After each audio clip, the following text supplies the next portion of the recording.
100 ग्राम, ये हो गया परसेंटेज बाई मास का। दूसरा percentage by weight by volume दे, इसका क्या मतलब? जहां percentage by weight by volume लिखा हो, मान लो x% लिख दिया वेट बाई वॉल्यूम, इसका मतलब है कि x gram solute present in 100 ml solute, x gram solute present in 100 ml solution. क्यों 100 की बात कर रहे हैं? क्योंकि परसेंटेज हम 100 में निकालते हैं, इसलिए हम 100 की बात। यस, ठीक है। तीसरा, अगर परसेंटेज बाई वॉल्यूम लिख दिया है, परसेंटेज बाई वॉल्यूम जैसे लिख दिया x% by volume,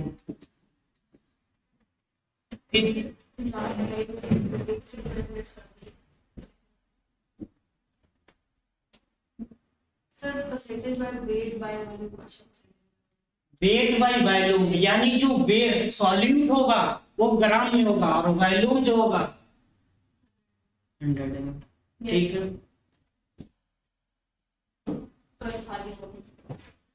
percentage by volume का मतलब क्या है कि x ml solute present in x ml solute present in 100 ml solute.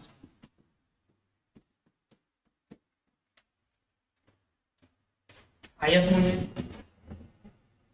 इतनी समझ में आया? ये बात समझ में आया? परसेंटेज का टर्म समझ में आया? परसेंटेज किस में निकालते हैं? 100 में निकालते हैं। तो जो भी वैल्यू लेंगे हम 100 के टर्म में लेंगे, 100 के रेस्पेक्ट में लेंगे। क्या करेंगे हम? 100 के रेस्पेक्ट में लेंगे। आया समझ में?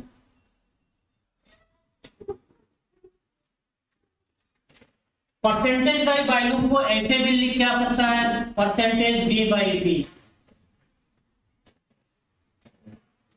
परसेंटेज बाई वॉल्यूम को ऐसे भी लिख जा सकता है, परसेंटेज वी बाई बी। आए समझ में? यस। और एक रिलेशन देखेंगे, मान लो हमें परसेंटेज बाई मास दे दिया है, परसेंटेज बाई मास दे दिया है, और हमसे पूछे परसेंटेज बाई मास दे दिया, डेंसिटी दे दिया, और हमसे पूछे कि मोलरिटी इसका बताओ। एक फार्मूला है, लिखेंगे molarity equal to 10 D into percentage upon molecular weight of solute. ये रिलेशन याद करेंगे, हर जगह ये जरूरत पड़ेगी। जैसे कल क्वेश्चन जो था ये लगा के भी हम निकाल सकते थे। आया समझ में? आया? ये रिलेशन समझ में आया? परसेंटेज का टर्म समझ में आया? परसेंटेज का टर्म समझ में आया? x% बाई वॉल्यूम लिखा है, इसका मतलब क्या है कि x ml सॉल्यूट प्रेजेंट है 100 ml सॉल्यूशन में। रिलेशन क्या है? मान लो परसेंटेज बाई मास दे दे, डेंसिटी दे दे और मोलरिटी पूछ दे। अगर करना होगा तो ऐसे करेंगे, डेराइव करके कर सकते हैं, लेकिन टाइम हमें ज्यादा लगेगा, लेकिन हमारे पास टाइम नहीं है। तो उसके लिए एक फार्मूला आता है, molarity equal to 10 into D into percentage upon molecular weight of solute. आया समझ में? ये रहा हमारा कंसंट्रेशन टर्म। कंसंट्रेशन टर्म हमारा खत्म होता है। कंसंट्रेशन टर्म के बाद हम क्वेश्चन कर लेते हैं। कंसंट्रेशन टर्म का पीवाईबी में जो क्वेश्चन आया है वो क्वेश्चन कर लेते हैं।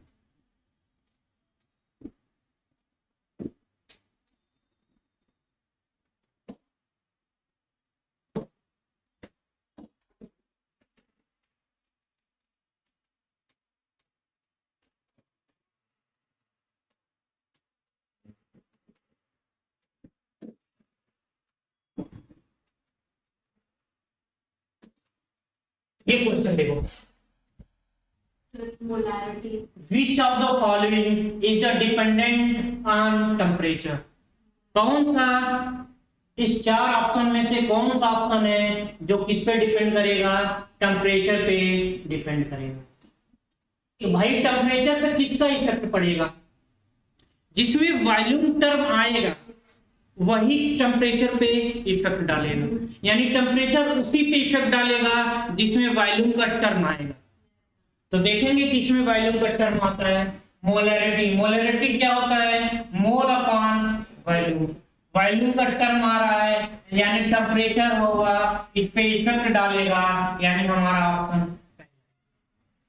मोल फ्रैक्शन में वॉल्यूम का टर्म नहीं आता है तो इस पे कोई इफेक्ट नहीं पड़ेगा टेम्परेचर का। वेट परसेंटेज, परसेंटेज बाई मास की बात कर रहा है, और परसेंटेज बाई मास में अभी हमने देखा तो उस पे भी वॉल्यूम का टर्म नहीं आ रहा है तो इस पे भी टेम्परेचर का कोई इफेक्ट नहीं पड़ेगा। मोलैरिटी की बात करेंगे तो मोलैरिटी क्या होता है? Mole of solute upon weight of solvent. इसमें भी हमारा वॉल्यूम का टर्म नहीं आ रहा है। जब वॉल्यूम का टर्म नहीं आ रहा है तो टेम्परेचर का भी इफेक्ट नहीं पड़ेगा, यानी टेम्परेचर का इफेक्ट वहीं पड़ेगा जहां पे क्या है? वॉल्यूम का टर्म। Yes, sir. ठीक है, इस क्वेश्चन का ऑप्शन क्या होगा? ये पूछा हुआ क्वेश्चन है, 2017 का क्वेश्चन है।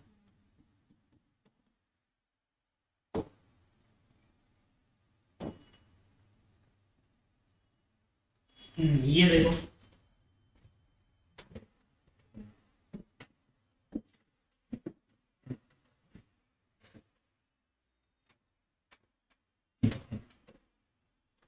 ये भी 2016 का क्वेश्चन है।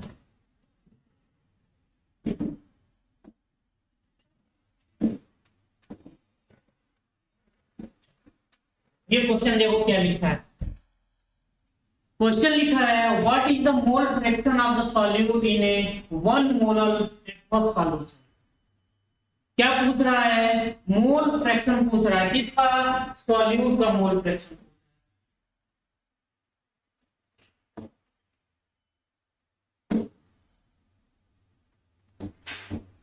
किसका पूछ रहा है? सॉल्यूट का मोल फ्रैक्शन पूछ रहा है। सॉल्यूट का मोल फ्रैक्शन हमें बताना है, और हमारे पास क्या दे दिया है?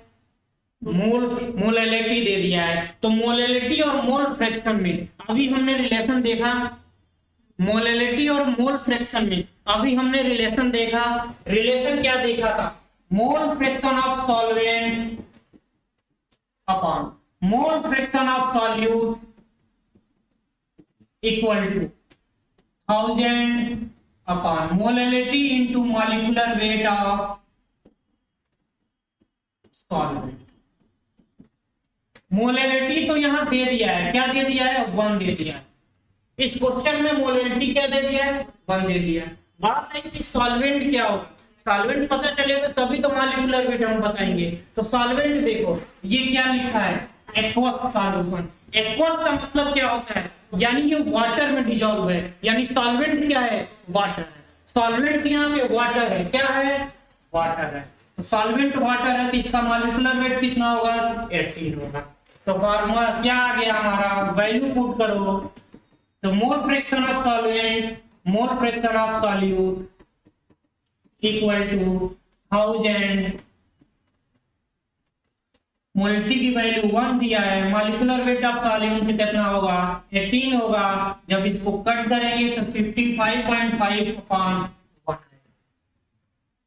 यानी मोल फ्रैक्शन ऑफ सॉल्वेंट और मोल फ्रैक्शन ऑफ सॉल्यूट का रेशियो क्या आ रहा है? 55.5 अपॉन 1 आ रहा है।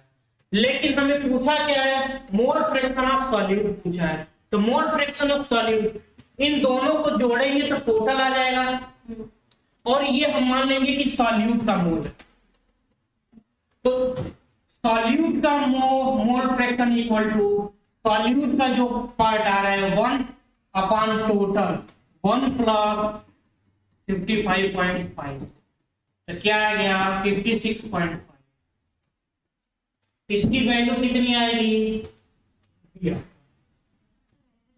एक्स सॉल्वेंट है तो 1 minus x solute mole fraction. हाँ वैसे भी कर सकते हो, लेकिन क्या जरूरत है वैसे करने की जब इतना आसान तरीका हमारे पास।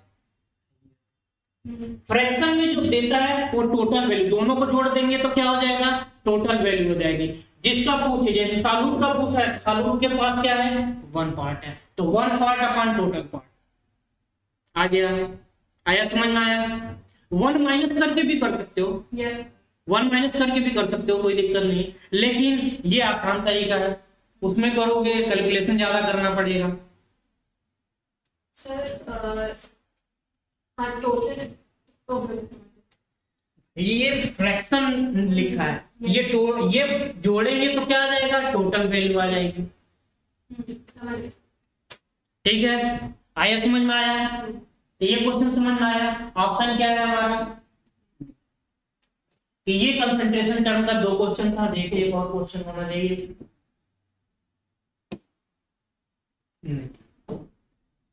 चलो आगे हम देखते हैं। कंसंट्रेशन टर्म हमारा खत्म होता है, कंसंट्रेशन का पीवाईक्यू भी लगा लिए, और पीवाईक्यू में और भी क्वेश्चन है कंसंट्रेशन टर्म का लगाना। पीवाईक्यू प्रैक्टिस करो, बार बार प्रैक्टिस करो, ज्यादा अपनी एनर्जी एक तरफ लाने की कोशिश करो, इधर उधर एनर्जी खर्च करने की जरूरत नहीं है। ये भी लगा लो, वो भी लगा लो, कुछ ना लगाओ, एक चीज लगाओ, पीवाईक्यू लगाओ, बार बार लगाओ, नोट्स रिवाइज करो, बार बार रिवाइज करो। नोट्स का टर्म एकदम क्लियर होना चाहिए, नोट्स का टर्म एकदम क्लियर होना चाहिए। आया समझ में।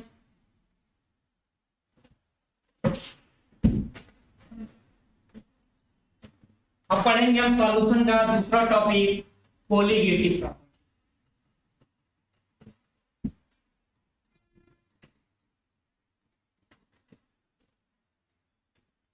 कोलिगेटिव प्रॉपर्टी क्या होता है, कोलिगेटिव प्रॉपर्टी, कोलिगेटिव प्रॉपर्टी क्या होता है।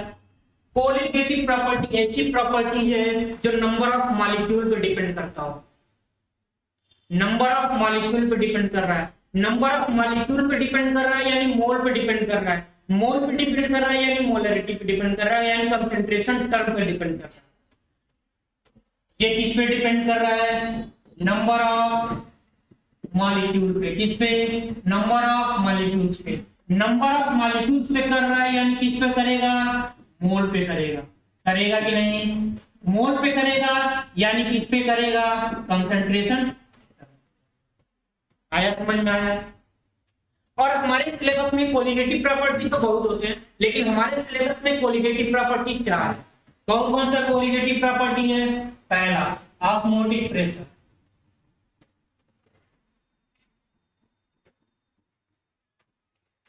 दूसरा colligative property relative lowering in vapour pressure, तीसरा एलिवेशन इन बॉइलिंग पॉइंट, चौथा कोलिगेटिव प्रॉपर्टी हमारा है डिप्रेशन इन फ्रीजिंग पॉइंट।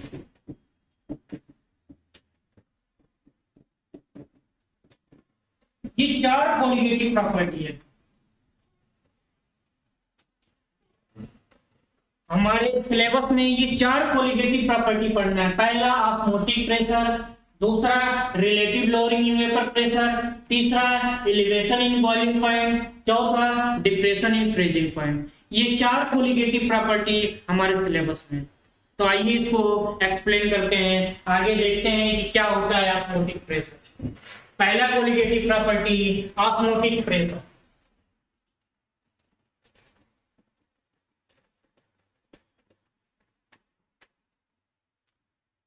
पहला कोलिगेटिव प्रॉपर्टी ऑस्मोटिक प्रेशर। पहला colligative property osmotic pressure. Osmotic pressure क्या होता है, तुमने बायो में पढ़ा होगा, सब लोग नीट के स्टूडेंट हैं तो बायो में पढ़े होंगे। बायो में ऑस्मोसिस का मतलब जानते होंगे, ऑस्मोसिस जानते होंगे क्या होता है। तो ऑस्मोटिक प्रेशर पढ़ने से पहले हम ऑस्मोसिस जान जाए क्या होता है ऑस्मोसिस, क्या होता है ऑस्मोसिस?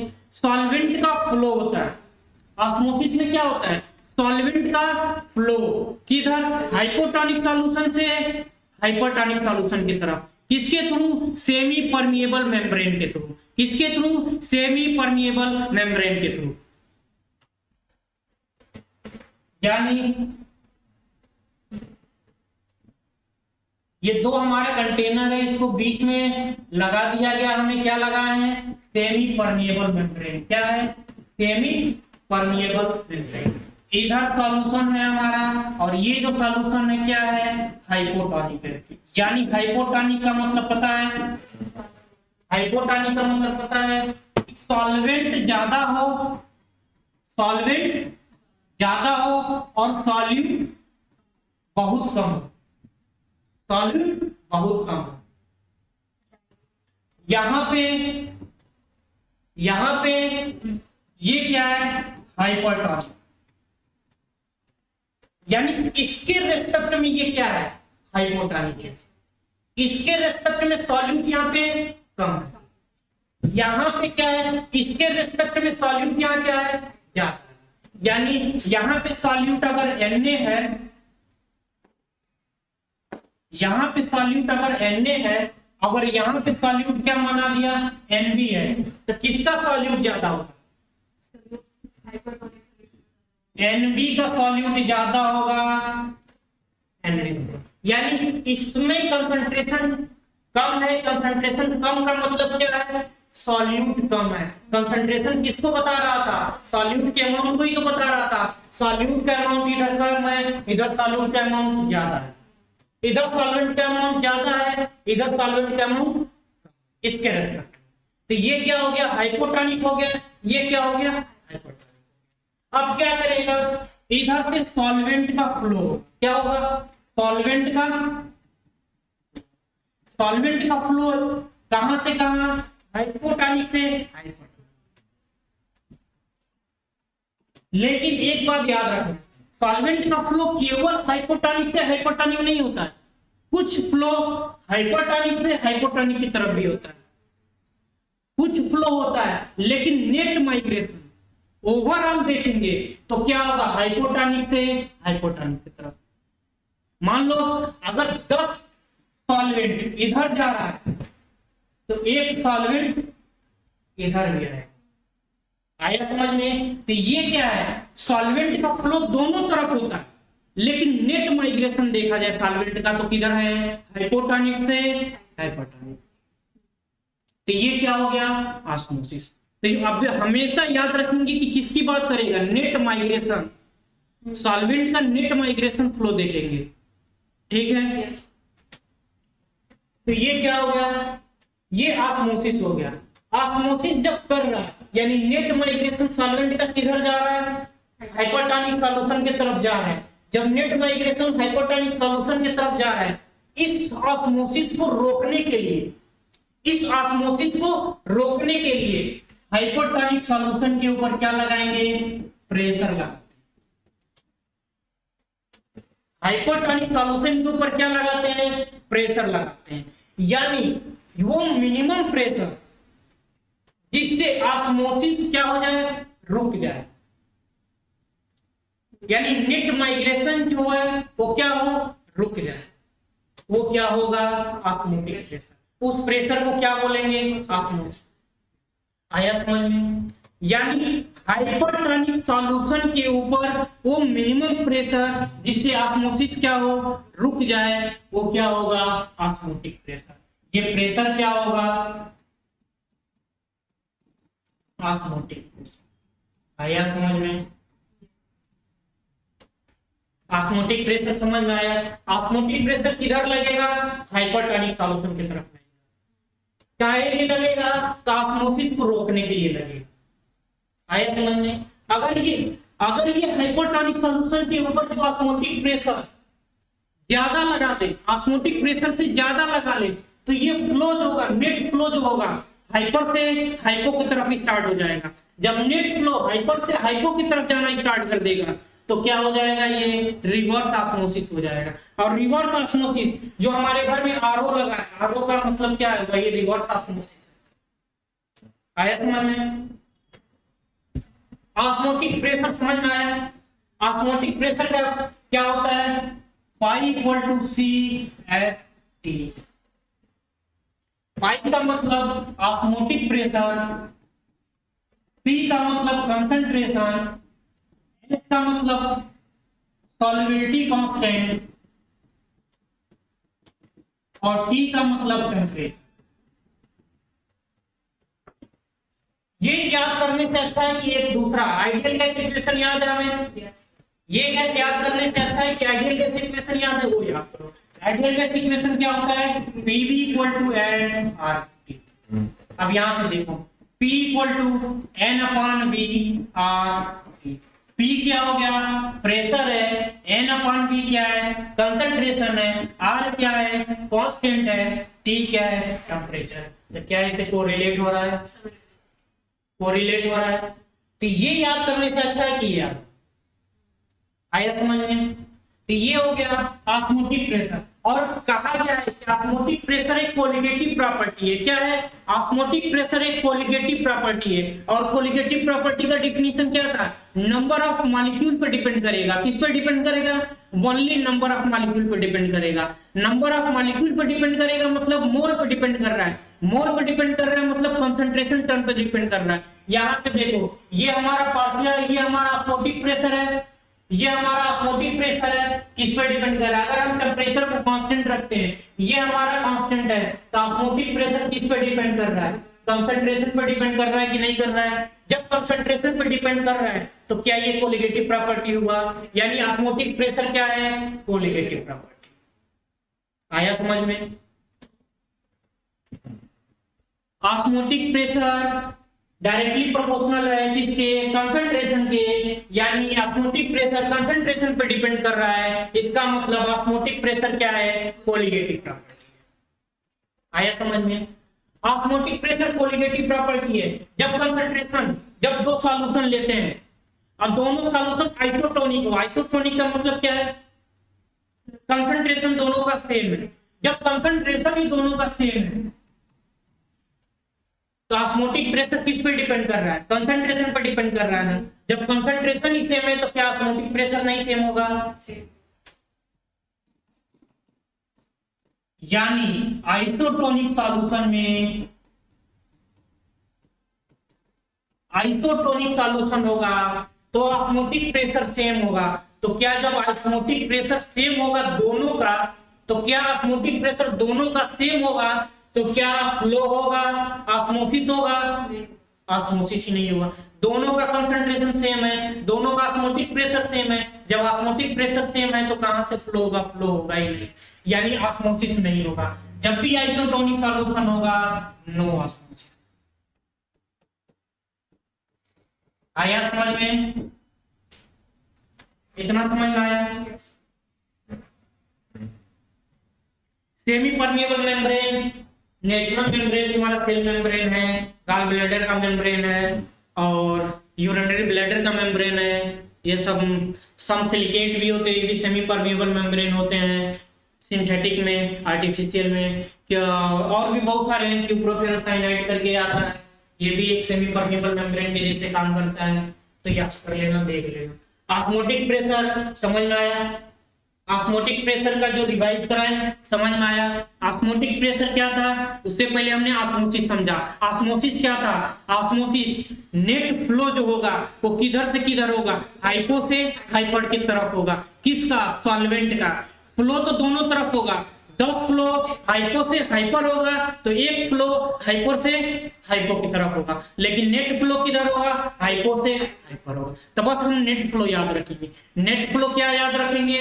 हाइपो से हाइपर याद रखेंगे। तो ये क्या हो गया? ऑस्मोसिस हो गया। इस ऑस्मोसिस को रोकने के लिए हाइपोटोनिक सॉल्यूशन पे जो प्रेशर लगाया जाता है वो प्रेशर क्या है? Osmotic pressure. ऑस्मोटिक प्रेशर अगर ज्यादा कर देते हैं तो क्या हो जाएगा? जो फ्लो होगा, नेट फ्लो होगा, रिवर्स होना स्टार्ट हो जाएगा, यानी हाइपर से हाइपो की तरफ जाना स्टार्ट करेगा। जब हाइपर से हाइपो की तरफ जाना स्टार्ट करेगा इसे रिवर्स ऑस्मोसिस बोलते हैं। और रिवर्स ऑस्मोसिस का एग्जांपल हमारे घरों में जो आरओ वाटर लगा होता है वो रिवर्स ऑस्मोसिस बेस पे काम करता है। मोनोटोनिक सॉल्यूशन में कंसंट्रेशन सेम है, कंसंट्रेशन सेम है तो कंसंट्रेशन ऑस्मोटिक प्रेशर पर डिपेंड कर, ऑस्मोटिक प्रेशर कंसंट्रेशन पर डिपेंड कर रहा है। जब कंसंट्रेशन ही सेम है तो ऑस्मोटिक प्रेशर भी सेम होगा।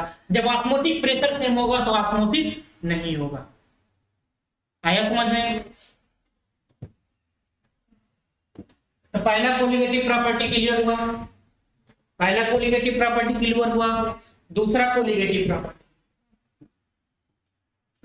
Relative lowering in vapour pressure, relative lowering in vapour pressure. दूसरा कोलिगेटिव प्रॉपर्टी हमारा relative lowering in vapour pressure. तो किसका टर्म बात कर रहे हैं? वेपर प्रेशर के टर्म में बात करेंगे। तो सबसे पहले हम वेपर प्रेशर जान जाए कि वेपर प्रेशर क्या होता है। तो वेपर प्रेशर क्या होता है पता है?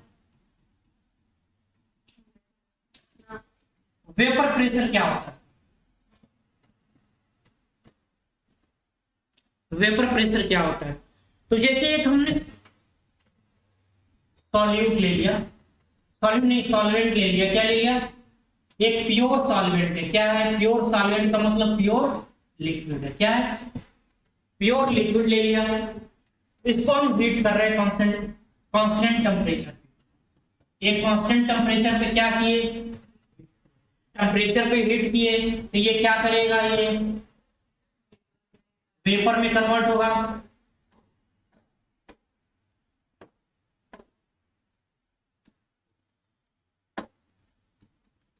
वेपर में कन्वर्ट होगा, वेपर में कन्वर्ट होगा। पहले शुरुआत में थोड़ा सा वेपर बनेगा, फिर वेपर बनेगा। एक ऐसा टाइम आएगा कि वेपर बनने का जो फॉर्मेशन है, रेट है, वो क्या होगा? फिर से जो वेपर बनेगा तो वापस से वो कंडेंस भी होगा, लिक्विड के टर्म में बनेगा। तो वेपर बनने का रेट और कंडेंस होने का रेट क्या हो जाएगा? बराबर हो जाएगा। जब दोनों रेट बराबर हो जाते हैं तो उस कंडीशन को इक्विलिब्रियम बोलते हैं। क्या बोलते हैं? इक्विलिब्रियम बोलते हैं। यानी रेट ऑफ फॉर्मेशन, वेपर का फॉर्मेशन और रेट ऑफ वेपर कंडेंसेशन दोनों जब बराबर हो जाएगा तो इक्विलिब्रियम हो जाएगा।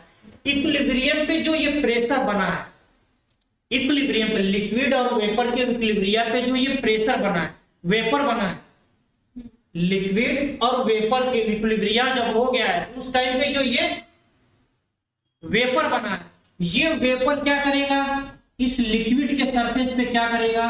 प्रेशर लगाएगा। कब? इक्विलिब्रियम में। कब? इक्विलिब्रियम में। इक्विलिब्रियम में जब ये वेपर किसके ऊपर? लिक्विड के सरफेस के ऊपर, लिक्विड के सरफेस के ऊपर क्या लगाएगा? प्रेशर लगाएगा। जब ये वेपर लिक्विड के सरफेस के ऊपर प्रेशर लगाएगा, वही प्रेशर क्या होता है? वेपर प्रेशर होता है। अब एक बार और समझो, कांस्टेंट टेम्परेचर पर प्योर लिक्विड को गर्म किया, वेपर बना। एक टाइम आया कि वेपर बनने का रेट और कंडेंसेशन का रेट क्या हो गया? इक्वल हो गया। उस कंडीशन को क्या बोलते हैं? इक्विलिब्रियम बोलते हैं। इक्विलिब्रियम कंडीशन पे जो वेपर बना है वो वेपर क्या करेगा? इस लिक्विड के सरफेस पे प्रेशर लगाएगा। जो उस लिक्विड के सरफेस पे उस टाइम पे जो प्रेशर लगाएगा वही क्या है? Vapour pressure. आया समझ में? तो वेपर प्रेशर समझ में आया। ये प्योर लिक्विड था तो वेपर प्रेशर हमने मान लिया कि इसका क्या है? बना P0। प्योर लिक्विड है तो वेपर प्रेशर हमने क्या मान लिया? P0। हमने इस लिक्विड में क्या किया? सॉल्यूट डाल दिया। इस लिक्विड में क्या डाल दिया? सॉल्यूट। जब सॉल्यूट ऐड करेंगे तो लिक्विड था, लिक्विड के साथ अब क्या आ गया? सॉल्यूट। यहां पर लिक्विड तो फ्री था, यहां पर लिक्विड आजाद था, रैंडमली मोशन कर रहा था। जब सॉल्यूट डाल देंगे तो कुछ लिक्विड सॉल्यूट के साथ अट्रैक्ट हो जाएगा, कुछ लिक्विड क्या होगा? सॉल्यूट के साथ अट्रैक्ट हो जाएगा कि नहीं होगा? यानी इसका रैंडमली मोशन जो होगा कम हो गया, इस लिक्विड का रैंडमली मोशन कम हो गया कि नहीं होगा? जब इस लिक्विड का रैंडमली मोशन कम हो गया, अब इसको कांस्टेंट टेम्परेचर देंगे, वही टेम्परेचर जो इस पे था वही टेम्परेचर यहां दे दिए। इस टाइम पे जो वेपर प्रेशर बनेगा, वेपर जो बनेगा, वेपर प्रेशर तो बाद में, इस टाइम पे जो वेपर बनेगा कम वेपर बनेगा कि नहीं बनेगा? क्यों? क्योंकि पहले ज्यादा फ्री था वेपर, लिक्विड ज्यादा फ्री था तो वेपर ज्यादा बन रहा था। अब लिक्विड कम फ्री है तो कम वेपर बनेगा, यानी पहले के रेस्पेक्ट में वेपर कम बना। जब वेपर कम बना तो इसके ऊपर प्रेशर कम लगाएगा। यस ये वेपर कम बना तो ये वेपर का प्रेशर कम लगेगा, वेपर का प्रेशर कम लगेगा तो वेपर प्रेशर इसका जो होगा पहले के रेस्पेक्ट में कम होगा। यानी प्योर लिक्विड का वेपर प्रेशर सॉल्यूशन के वेपर प्रेशर से क्या होता है? ज्यादा होता है। आया समझ में? इसका मतलब सॉल्यूट जितना बढ़ाएंगे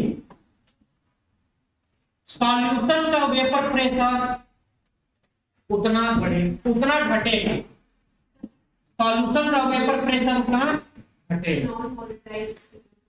हाँ, नॉन वोलेटाइल सॉल्यूट होगा तभी तो ये अट्रैक्ट करेगा, यस तभी तो ये अट्रैक्ट करेगा। जब अट्रैक्ट करेगा तो फ्री कम हो जाएगा, और जब फ्री कम होगा तो वेपर कम बनेगा, और जब वेपर कम बनेगा तो प्रेशर कम लगाएगा। आया समझ में? तो सॉल्यूट जैसे जैसे बढ़ाया सॉल्यूशन का प्रेशर कम होता है, और जब सॉल्यूशन का वेपर प्रेशर कम होता गया, सॉल्यूशन का वेपर प्रेशर कम होता गया तो डेल्टा पी जो आएगा पी नॉट माइनस, यानी लोअरिंग कितना लोअर हुआ प्योर लिक्विड से कितना कम हुआ, इसी को डेल्टा पी बोलेंगे ना। तो लोअरिंग कितना हो रहा है? पी नॉट माइनस, जितना ये बढ़ाएंगे सॉल्यूट ये उतना कम होगा, और ये जितना कम होगा ये उतना। आया समझ में? इसका रिलेशन देख ले तो क्या आएगा? सॉल्यूट जितना ज्यादा होगा सॉल्यूशन का वेपर प्रेशर उतना कम होगा, और लोअरिंग इन वेपर प्रेशर उतना। आया समझ में?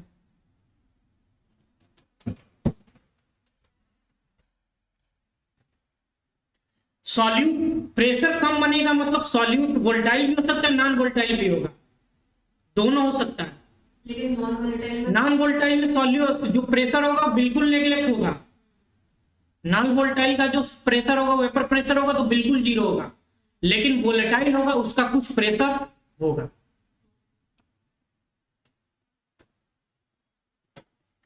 कितना समझ में आया? Yes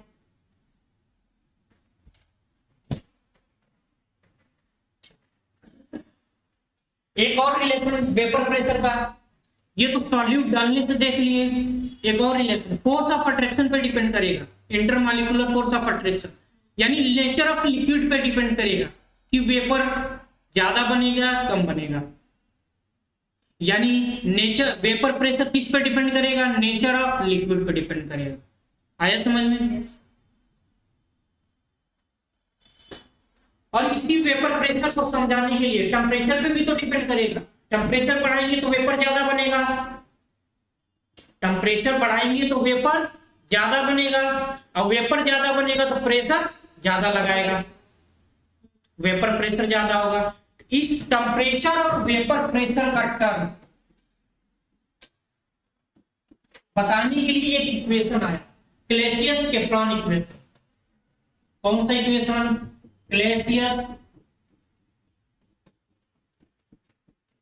Clapeyron. क्लेसियस केप्लॉन इक्वेशन क्या होता है? मान लो T1 टेम्परेचर पे क्या है? वेपर प्रेशर कितना है? T1। T2 टेम्परेचर पे कितना है? T1 टेम्परेचर पे प्रेशर कितना है? T1 है। T2 टेम्परेचर पे प्रेशर कितना है? T2 है। अब पूछे इसका रिलेशन बताओ, तो क्लेसियस केप्लॉन ने इसका रिलेशन बताया था कैसे? log P2 upon P1 equal to delta HB upon 2.303 और 1 upon T1 minus 1 upon T2।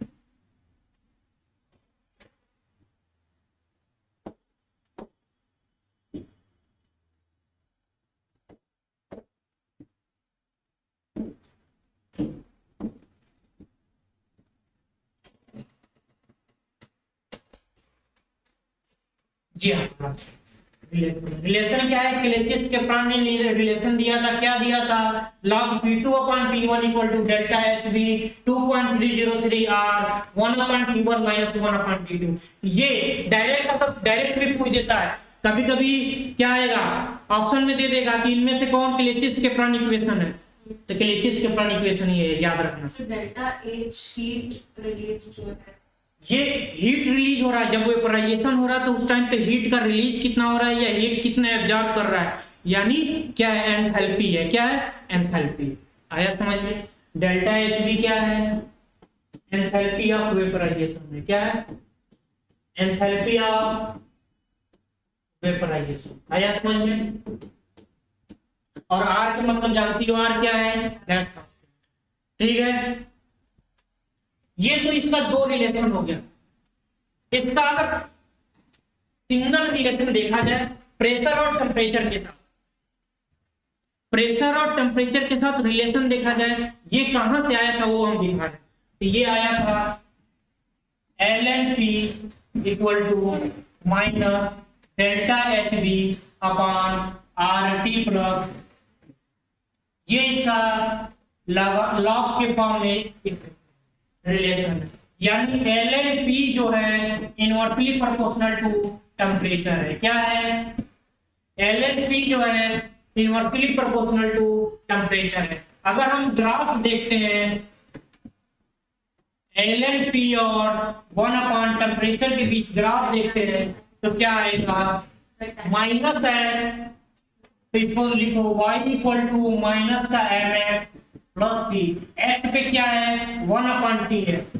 x क्या है? m क्या है? m स्लोप है। स्लोप क्या है? माइनस का delta H B upon R. Slope क्या है? निगेटिव में है। अब स्लोप निगेटिव में आता है, इसका मतलब समझ रहे हो? yes, और c क्या है? ये क्या? इंटरसेप्ट है, यानी पॉजिटिव इंटरसेप्ट है। तो positive intercept negative slope. Negative slope कब आएगा? जब ये x से अगर थीटा 90 डिग्री से जाता है। आया समझ में? yes, ये हो गया हमारा रिलेशन। अगर ये ln p equal to minus delta H B upon R T plus C दिया है, अगर इसका डिफरेंशियल फार्मूला देखें तो D ln A P upon D T equal to delta H B upon R T square, ये इसका differential formula.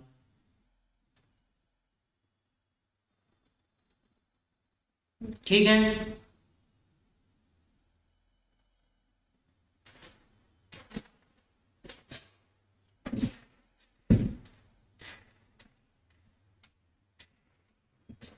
Solve करने में वैसे मिला तो नहीं था मुझे फॉर्मूला डिफरेंशियल फॉर्मूला। ये डिफरेंशियल फार्मूला, इसका जब डिफरेंशिएट करोगे टेम्परेचर के रेस्पेक्ट में तब ये आएगा।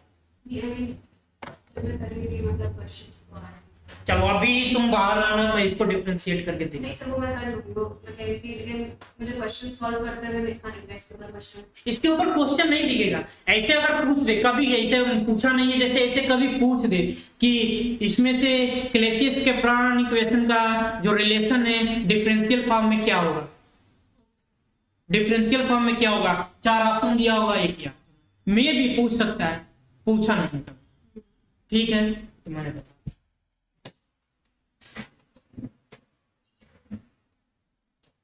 ये समझ में आया? क्लेसियस के प्राण इक्वेशन का रिलेशन समझ में आया? क्लेसियस के प्राण इक्वेशन का रिलेशन समझने के बाद हम वेपर प्रेशर जब पढ़ रहे हैं, रिलेटिव इन वेपर प्रेशर पढ़ रहे हैं, relative lowering in vapour pressure पढ़ रहे हैं, तो उसमें हम देखते हैं एक रॉल्स लॉ देखते हैं। रॉल्स लॉ देखते हैं, रॉल्स लॉ से ही हम वेपर प्रेशर को कैलकुलेट करते हैं। रॉल्स लॉ से ही हम क्या करते हैं? वेपर प्रेशर को कैलकुलेट करते हैं।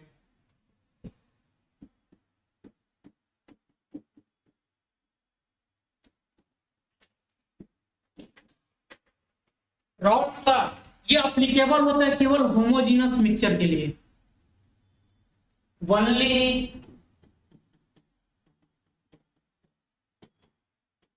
Applicable in homogeneous mixture. कहां एप्लीकेबल है? होमोजेनस मिक्सचर जो कंप्लीटली मिक्सबल होता है। आया समझ में? केवल होमोजीनस मिक्सचर पे ही ये एप्लीकेबल है। रॉल्स लॉ क्या है कि रॉल्स लॉ ने ये कहा था कि किसी भी लिक्विड का वेपर प्रेशर देखना है। मान लो ये सॉल्यूशन है, इसमें एक सॉल्यूट है और एक, अगर हम पूछे कि इस सॉल्यूशन में ए का वेपर प्रेशर क्या हो, ए का वेपर प्रेशर क्या हो, तो क्या बताएंगे?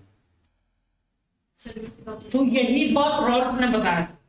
रॉल्स ने क्या बताया था कि इस ए का वेपर प्रेशर डिपेंड करेगा इसके मोल फ्रैक्शन पे, डायरेक्टली डिपेंड करेगा मोल फ्रैक्शन पे। किस पे डिपेंड करेगा? Partial pressure of A depend करेगा मोल फ्रैक्शन ऑफ ए।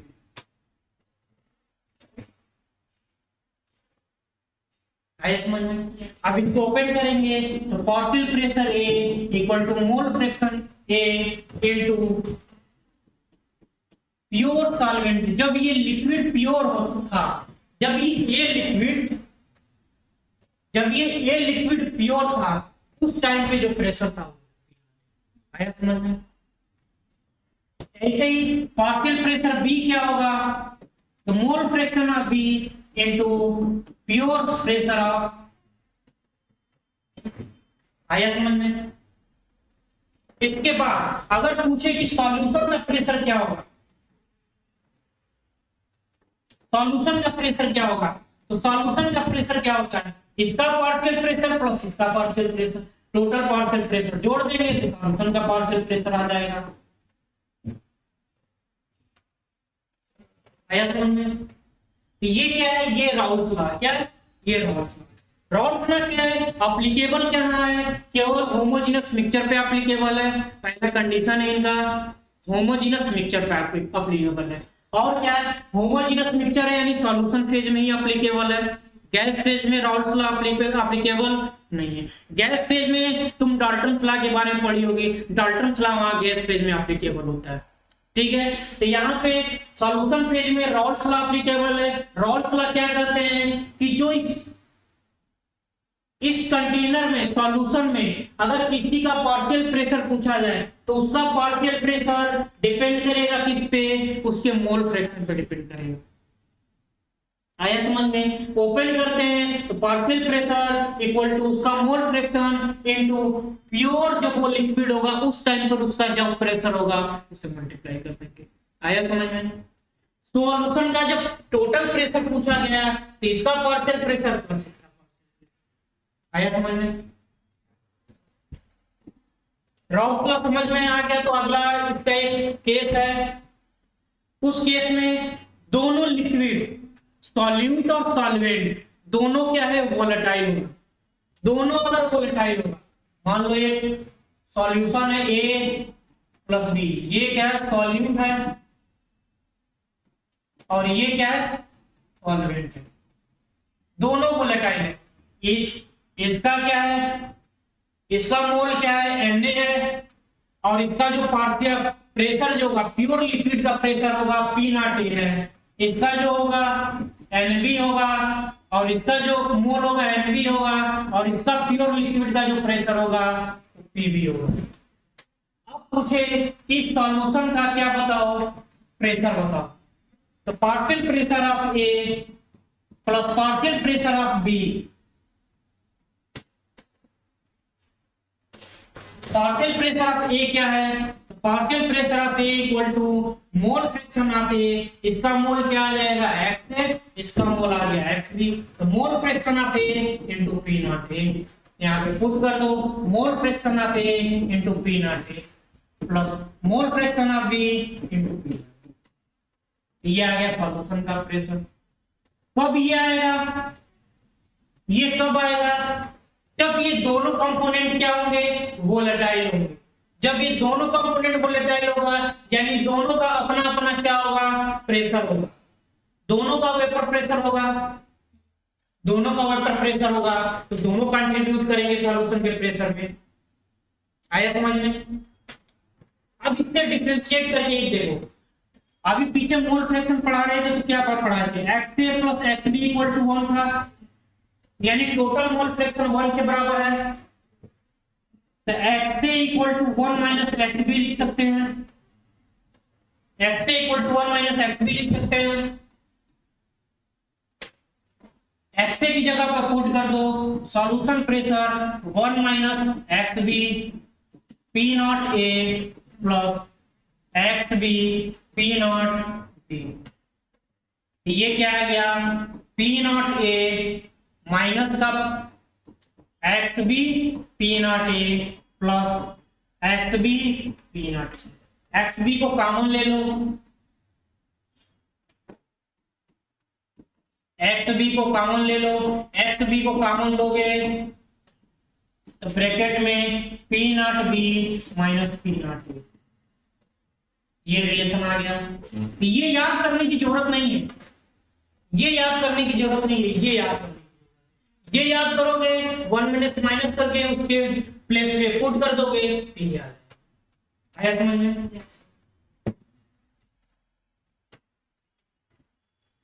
ये कब था, जब दोनों सॉल्वेंट के दोनों क्या था, दोनों लिक्विड क्या हो, वोलेटाइल हो, क्या हो, वोलेटाइल।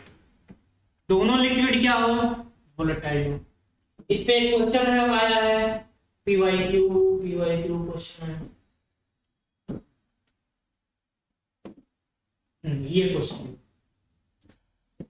ये क्वेश्चन पूछा गया है।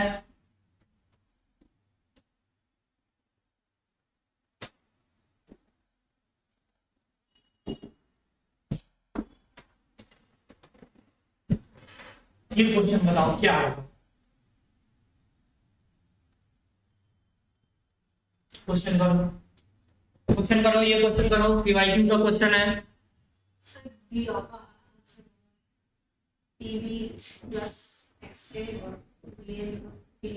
हाँ मे भी डी आ सकता है, डी आ सकता है, करके देख लेते हैं। सॉल्यूशन का pressure XA P not A, XB P not B। XB को हम हटाते हैं तो XA P not A plus bracket में 1 minus XA, 1 minus XA P not B। तो क्या आ गया, XA P not A plus P not B, P not B minus XA P not B। ये आया। अब देखो कॉमन ले लो, P नॉट B आगे कर दो, इसमें से XA कॉमन ले लो, XA कॉमन ले लिया, क्या आया, P not A minus P not, ये आया है। यही है डी ऑप्शन, यही है D option, P not B plus XA P not minus. तो ये हमारा ऑप्शन क्या हो गया। ये क्वेश्चन प्रीवियस ईयर का है, पूछा हुआ क्वेश्चन, अच्छा क्वेश्चन है और इजी क्वेश्चन है, कोई टफ क्वेश्चन है नहीं, बस हमें पता होना चाहिए। राउट ला पता होता तो हम कर लेते। ठीक है, चलो और देखते हैं। अभी तो केस 1 समझ में आया। केस 2 हमारा क्या था, इसमें क्या हो, सॉल्यूट क्या हो, नॉन वोलेटाइल क्या हो, सॉल्यूट क्या हो, नॉन वोलेटाइल, और सॉल्वेंट क्या हो, वोलेटाइल। जब सॉल्यूट नॉन वोलेटाइल होगा इसका वेपर प्रेशर क्या होगा, 0 होगा। सॉल्यूट नॉन वोलेटाइल होगा तो इसका वेपर प्रेशर 0 होगा और इसका mole fraction small an action मान लेंगे। सॉल्वेंट सॉल्वेंट वोलेटाइल है तो इसका मोल फ्रैक्शन कैपिटल एन हो जाएगा और इसका जो वेपर प्रेशर होगा P नॉट होगा। ठीक है, अब रखो सॉल्यूशन का प्रेशर क्या होता है, partial pressure of solute plus partial pressure of. जब सॉल्यूट नॉन वोलेटाइल है इसका वेपर प्रेशर क्या होगा, 0 होगा।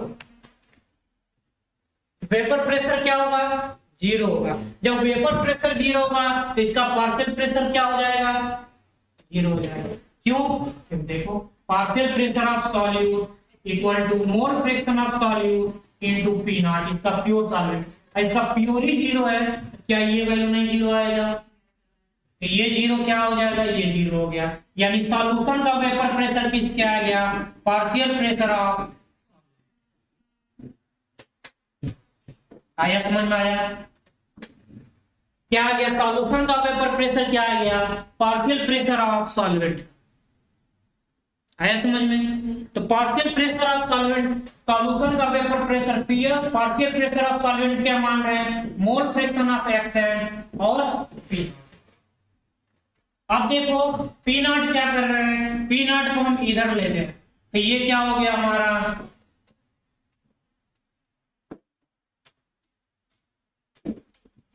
पीएस अपॉन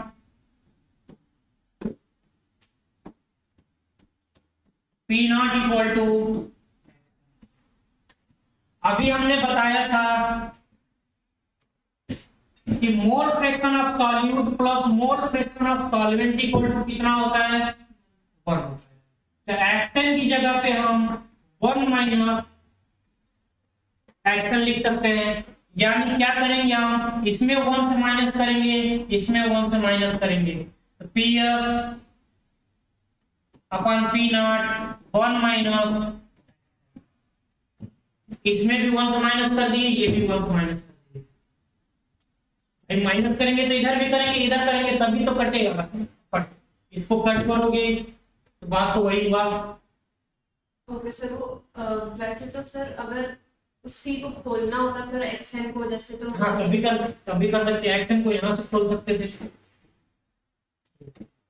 हमें क्या लिखना है, एक्शन की जगह पे लिखना है 1 माइनस एक्शन। अब इसको यहाँ पे पुट कर देते हैं तो 1 को माइनस इधर कर देंगे, बात तो वही हुआ। यस, हमने यहाँ पे क्या कर दिया, 1 मिनट से दोनों तरफ माइनस कर दिया, ठीक है, तो बात भी वही हुआ। पिएगा जो चाहे वो कर सकते हो, कोई दिक्कत नहीं है, ठीक है। यहाँ पे आया, तब देखो 1 minus P S upon P not, तो पी नॉट इसमें एलसीएम लोगे तो पी नॉट नीचे आ जाएगा और ये हो जाएगा P not minus P S, हो गया। और ये क्या हो गया, 1 माइनस एक्शन किसके बराबर है, स्मॉल एन के बराबर है, यानी मोल फ्रैक्शन ऑफ सॉल्यूट के। ये किसका मोल फ्रैक्शन है, सॉल्यूट।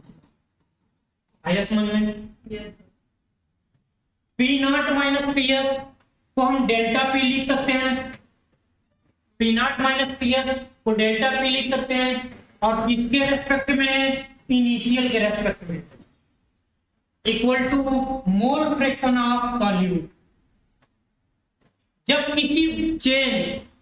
जब कोई चेंज इनिशियल के रेस्पेक्ट में किया जाता है तो क्या वो रिलेटिव वैल्यू नहीं आती है, ये चेंज किसके रेस्पेक्ट में किया गया है, इनिशियल के रेस्पेक्ट में किया गया है, तो ये पूरा क्या हो गया, रिलेटिव वैल्यू है कि नहीं है, किसका रिलेटिव है, लोअरिंग इन वेपर प्रेशर, किसका, लोअरिंग इन वेपर प्रेशर, तो यही हो गया relative lowering in vapour pressure.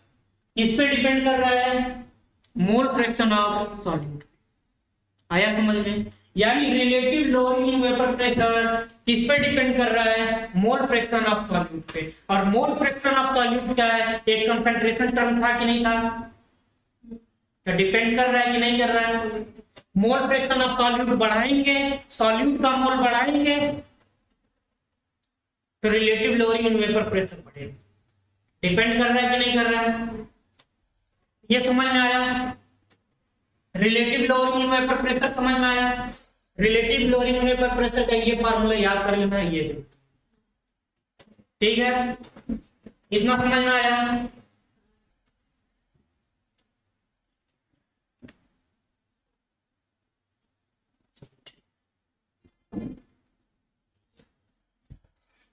Relative lowering in vapour pressure समझने के बाद हम देखेंगे, सॉल्यूशन के बारे में पढ़ रहे थे। सॉल्यूशन एक आइडियल सॉल्यूशन होता है और एक नॉन आइडियल सॉल्यूशन होता आइडियल सॉल्यूशन जो होता है वो राउल्स लॉ को फॉलो करता है। और क्या होगा, जब उसका सेपरेशन करना स्टार्ट करेंगे फिजिकल मेथड के थ्रू तो 100% सेपरेट हो जाएगा।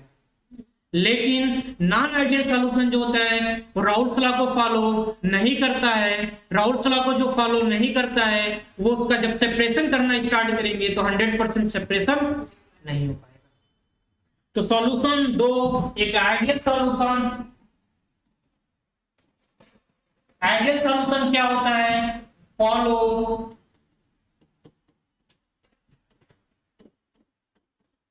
Raoult's law.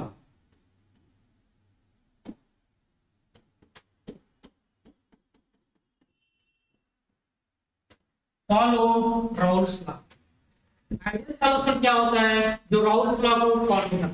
और दूसरी बात क्या है कि 100% सेपरेट हो जाता है। क्या होता है, 100% सेपरेट।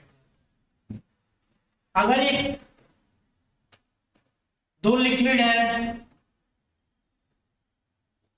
एक लिक्विड ए है और एक लिक्विड बी भी है, इसके बीच में क्या है, फोर्स ऑफ अट्रैक्शन लग रहा है।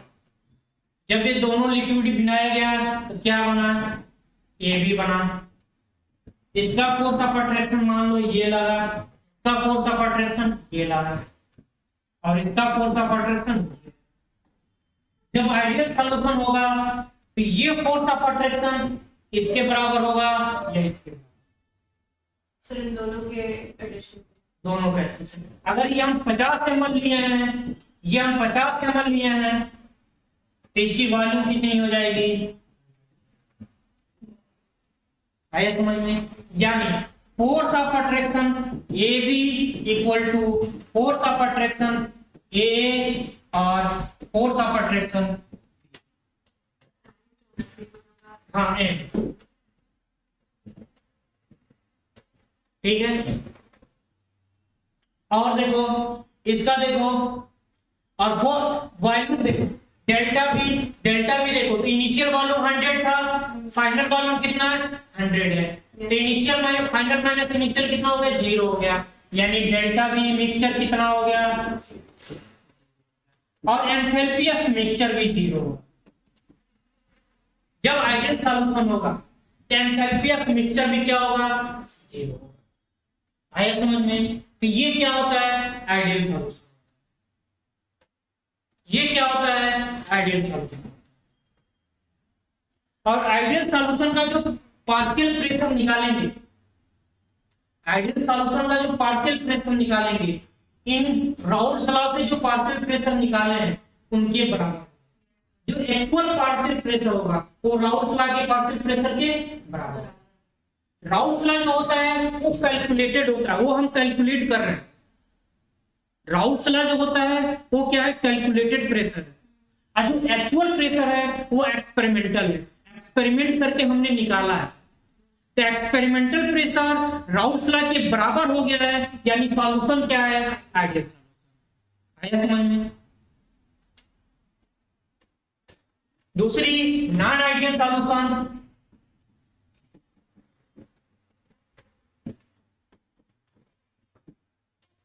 नॉन आइडियल सॉल्यूशन क्या है, do not follow Raoult's law.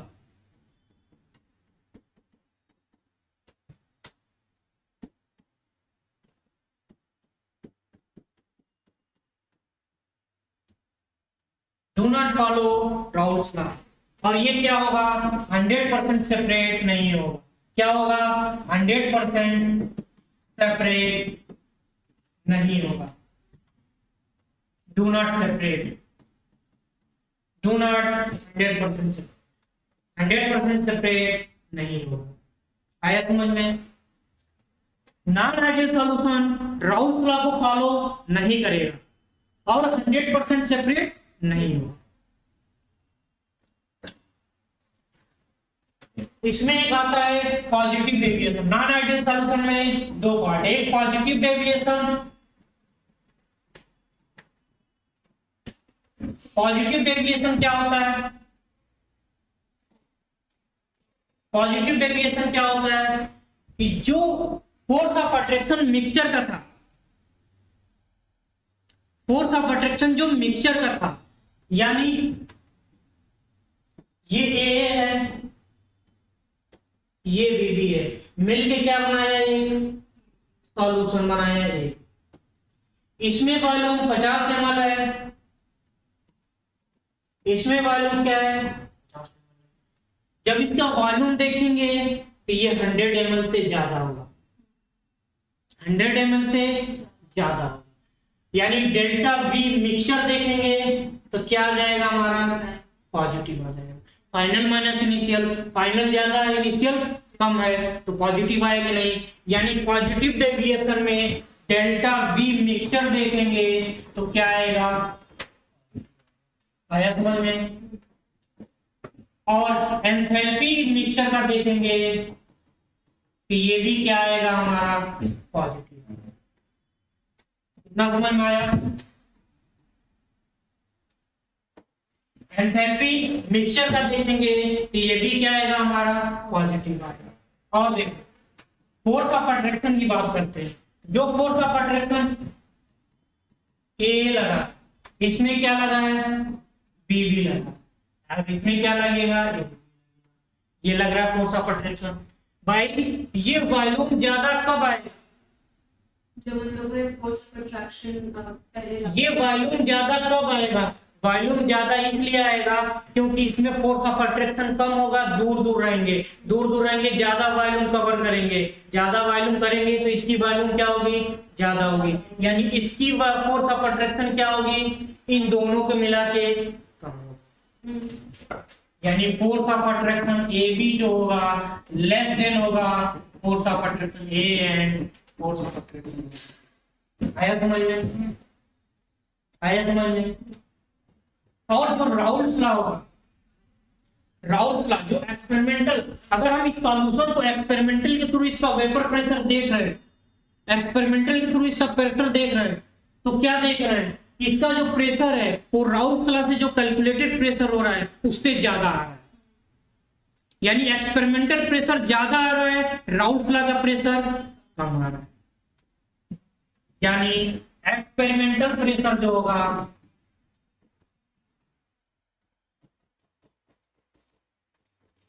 Experimental बोलो या एक्चुअल बोलो, ठीक है, ये ज्यादा होगा किससे, राउल्स यानी कैलकुलेटेड। आया समझ में, ये बात समझ में आया। ये है हमारा पॉजिटिव डेविएशन। पॉजिटिव डेविएशन में क्या है, वॉल्यूम मिक्सचर का पॉजिटिव होगा, एंथैल्पी ऑफ मिक्सचर क्या होगा, पॉजिटिव होगा, फोर्स ऑफ अट्रैक्शन कम होगा, और एक्सपेरिमेंटल जो प्रेशर होगा वो ज्यादा आएगा। भाई बोले थे ना कि nature of solute, nature of liquid पे डिपेंड करेगा प्रेशर। फोर्स ऑफ अट्रैक्शन कम है, आपस में लगे कम है, यानी वेपर ज्यादा बनाएंगे, अब वेपर ज्यादा बनाएंगे तो प्रेशर ज्यादा है, तो एक्सपेरिमेंटल प्रेशर क्या आएगा, ज्यादा आया, आया कि नहीं आया। यानी लिख लो वहां पे vapour pressure inversely proportional to force of attraction, vapour pressure inversely proportional to force of attraction. आया समझ में, इतना क्लियर हुआ। पॉजिटिव डेविएशन का तो ये पॉइंट है, ये हमने देख लिया। इसका एग्जांपल, कुछ एग्जांपल दिया है एनसीईआरटी में। एग्जांपल C2H5OH वाटर के साथ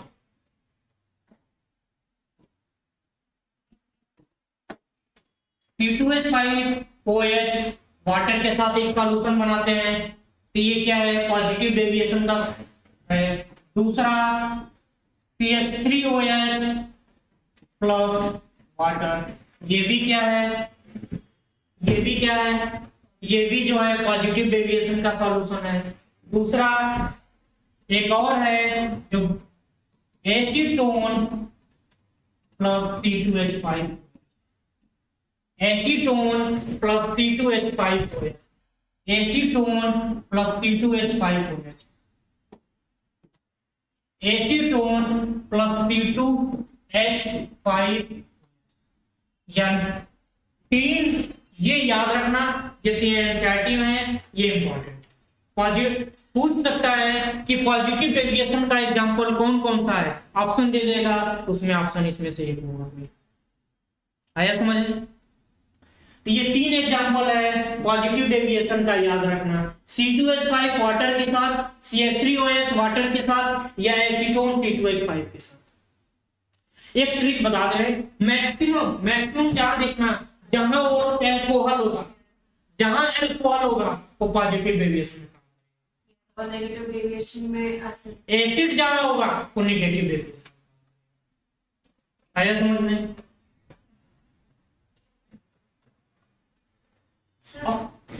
वॉल्यूमेट्रिक एनालिसिस आपके लिए या फिर नेक्स्ट ये क्योंकि फिर मुझे उसमें ज्यादा प्रॉब्लम थी। ठीक है, कोई दिक्कत नहीं, हो जाएगा। नेक्स्ट लेक्चर वही होगा वॉल्यूमेट्रिक। ठीक है, ये हो गया, समझ में आया? ये जो होता है ना पॉजिटिव डेविएशन, जो होता है ना पॉजिटिव डेविएशन में जो लिक्विड बनता है, जब इसको सेपरेट करते हैं तो 100% सेपरेट नहीं होता। एक ऐसा आता है जो मिक्सचर बनता है, एजियोट्रॉपिक मिक्सचर। एजियोट्रॉपिक मिक्सचर बनने के बाद ये सेपरेट नहीं होता। जो एजियोट्रॉपिक मिक्सचर होता है उसकी जो बॉइलिंग पॉइंट देखते हैं, उसका प्योर लिक्विड का बॉइलिंग पॉइंट देखते हैं, उन दोनों के बॉइलिंग पॉइंट में एजियोट्रॉपिक मिक्सचर का जो बॉइलिंग पॉइंट होता है वो कम होता है। यानी सेपरेशन करते वक्त हम एजियोट्रॉपिक मिक्सचर मिल रहा है, एजियोट्रॉपिक मिक्सचर मिल रहा है, और प्योर लिक्विड तो हमें पता ही है, प्योर लिक्विड से हमने तो सॉल्यूशन बनाया है। तो प्योर लिक्विड का बॉइलिंग पॉइंट और एजियोट्रॉपिक मिक्सचर का बॉइलिंग पॉइंट, इन दोनों में रिलेशन देखते हैं तो एजियोट्रॉपिक मिक्सचर का जो बॉइलिंग पॉइंट होता है वो कम आता है। एजियोट्रॉपिक मिक्सचर का बॉइलिंग पॉइंट कम होता है, किसमें? पॉजिटिव डेविएशन में। इसलिए इसको बोलते हैं minimum boiling azeotrope, minimum boiling azeotrope, इसलिए इसे बोलते हैं मिनिमम बॉइलिंग। पॉजिटिव डेविएशन को मिनिमम बॉइलिंग एजियोट्रॉप भी बोलते हैं। आया समझ में? आया?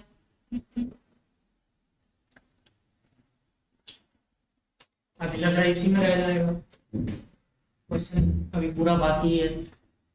ये हो गया मिनिमम बॉइलिंग एजियोट्रॉप हो गया। दूसरा निगेटिव डेविएशन।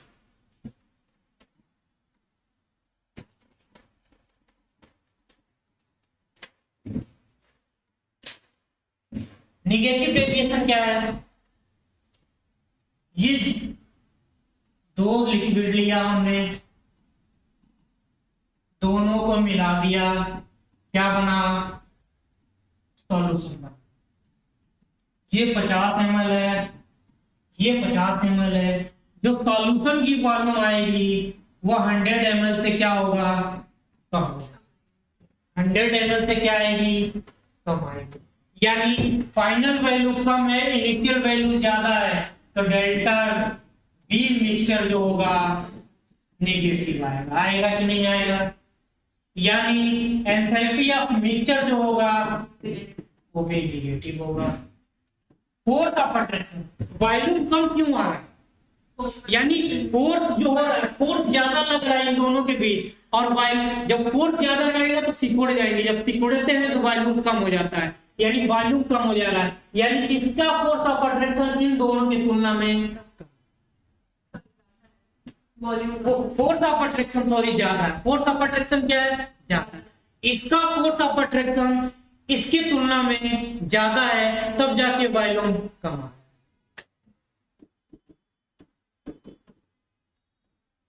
आया समझ में?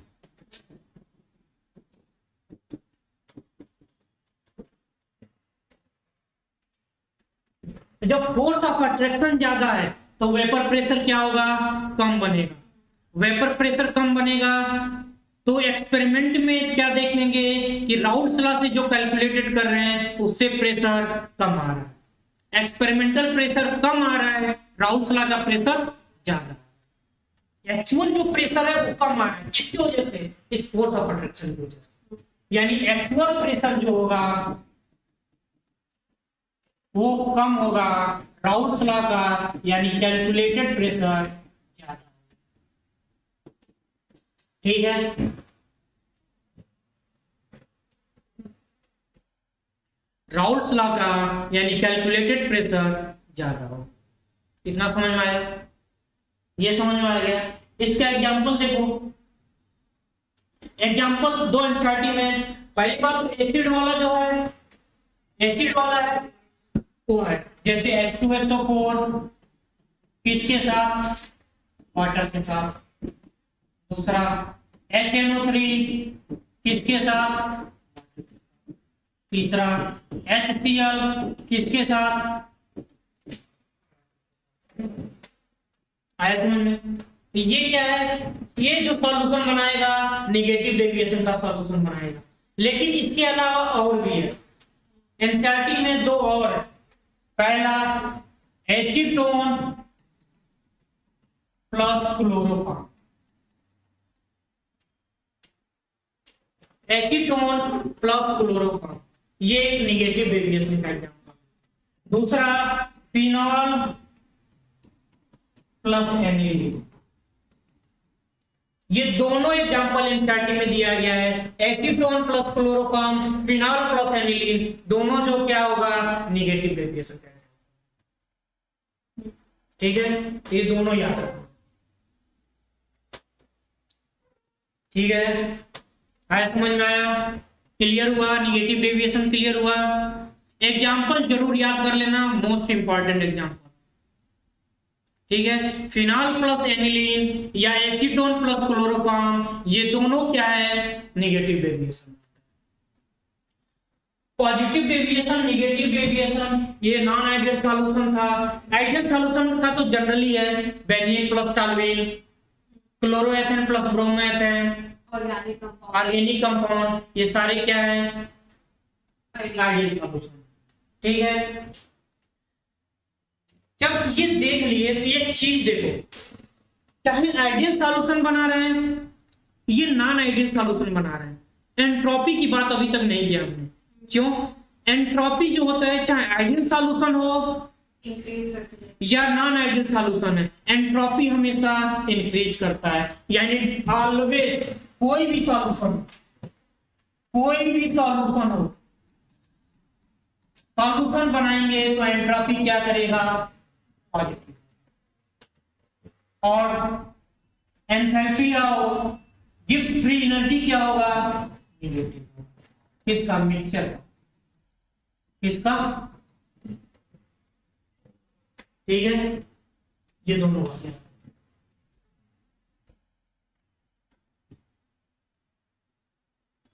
ये इस पे क्वेश्चन भी है PYQ में। आया समझ में? आया? आइडियल सॉल्यूशन समझ में आया, नॉन आइडियल सॉल्यूशन समझ में आया, दोनों हो गया। एंट्रोपी हमेशा पॉजिटिव होता है, change in Gibbs free energy mixture का हमेशा नेगेटिव होता है। ये दोनों समझने के बाद तीसरा कोलिगेटिव प्रॉपर्टी हमारा आता है एलिवेशन इन बॉइलिंग पॉइंट। तीसरा कोलिगेटिव प्रॉपर्टी क्या है हमारा? Elevation in boiling point. Elevation in boiling point से पहले हम बॉइलिंग पॉइंट समझ ले क्या है। बॉइलिंग पॉइंट क्या है? बॉइलिंग पॉइंट लिक्विड का मिनिमम वो टेम्परेचर जब लिक्विड का वेपर प्रेशर क्या हो? लिक्विड का वेपर प्रेशर एटमॉस्फेरिक प्रेशर के बराबर हो जाए। मिनिमम वो टेम्परेचर जब लिक्विड का वेपर प्रेशर एटमॉस्फेरिक प्रेशर के बराबर हो जाए। यानी वाटर के लिए हमने बोल दिया है कि 100 डिग्री सेल्सियस क्या है? बॉइलिंग पॉइंट है। लेकिन ये कब है 100 डिग्री सेल्सियस बॉइलिंग पॉइंट? इस किस पे निकाला गया है? जब एटमॉस्फेरिक प्रेशर हमारा 1 एटमॉस्फेयर है तब ये 100 डिग्री सेल्सियस एसटीपी पे। अगर एटमॉस्फेरिक प्रेशर 1 ना होता, अगर एटमॉस्फेरिक प्रेशर 1 ना होता तब ये बॉइलिंग पॉइंट वाटर का ना होता। यानी ये 100 डिग्री सेल्सियस किस पे है? 1 एटमॉस्फेयर।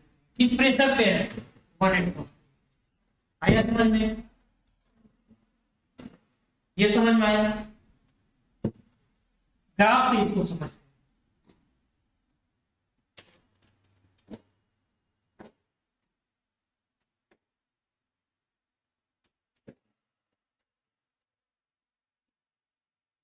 वेपर प्रेशर, ये वेपर प्रेशर कितना है? 1 एटमॉस्फेरिक प्रेशर यही माना जाता है 1 एटमॉस्फेयर। जनरली तो यही माना जाता है ना।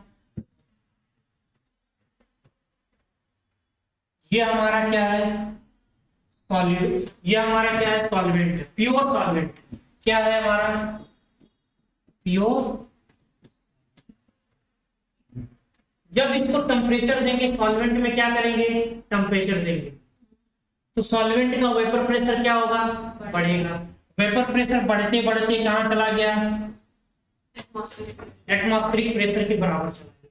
जब एटमॉस्फेरिक प्रेशर के बराबर चला गया तो ये जो वेपर होगा, ये लिक्विड है, वेपर में बदलना स्टार्ट कर जाएगा। इस टाइम पे जो टेम्परेचर होगा वो क्या होगा? ये सॉल्वेंट का क्या होगा? बॉइलिंग पॉइंट होगा। क्या होगा? सॉल्वेंट का बॉइलिंग पॉइंट। ये तो प्योर सॉल्वेंट का बॉइलिंग पॉइंट होगा T0। जब इस सॉल्वेंट में क्या करेंगे हम? कोई सॉल्यूट डालेंगे तो क्या बन गया? सॉल्यूशन बन गया। सॉल्यूशन बन जाएगा तो फोर्स ऑफ अट्रैक्शन उसका, जो प्योर सॉल्वेंट है उसका फोर्स ऑफ अट्रैक्शन सॉल्यूट की तरफ बढ़ेगा। दोनों अट्रैक्ट करेंगे एक दूसरे के बीच।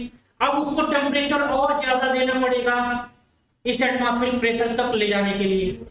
यानी ये हमारा क्या है? सॉल्यूशन है। ये हमारा क्या है? सॉल्यूशन।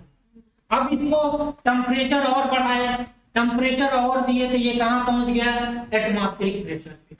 इस टेम्परेचर पे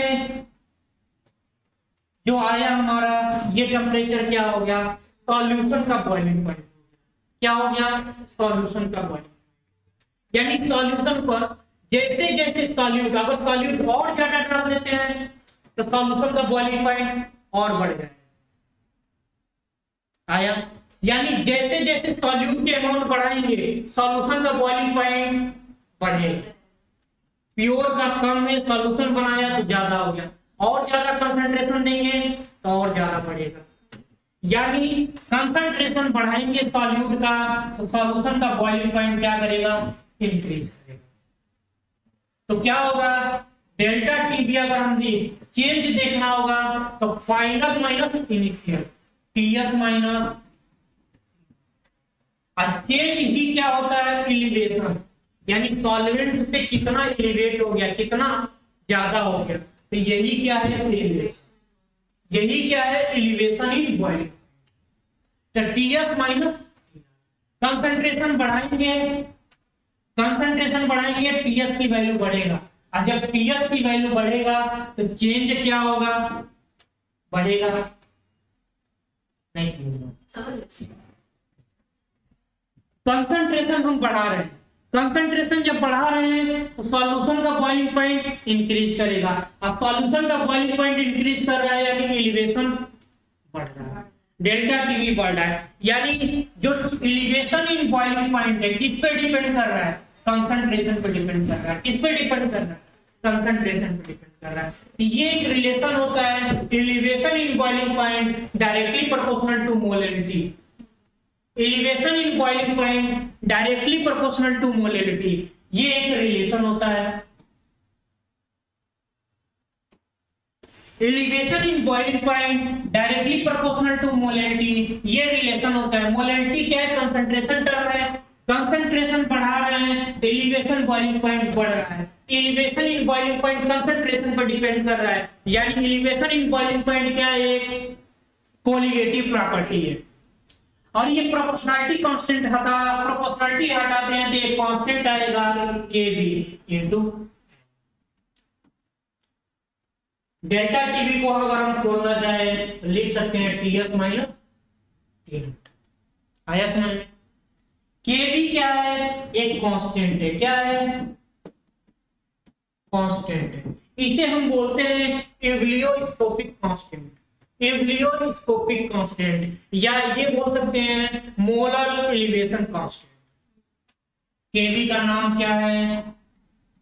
एवलियोस्कोपिक,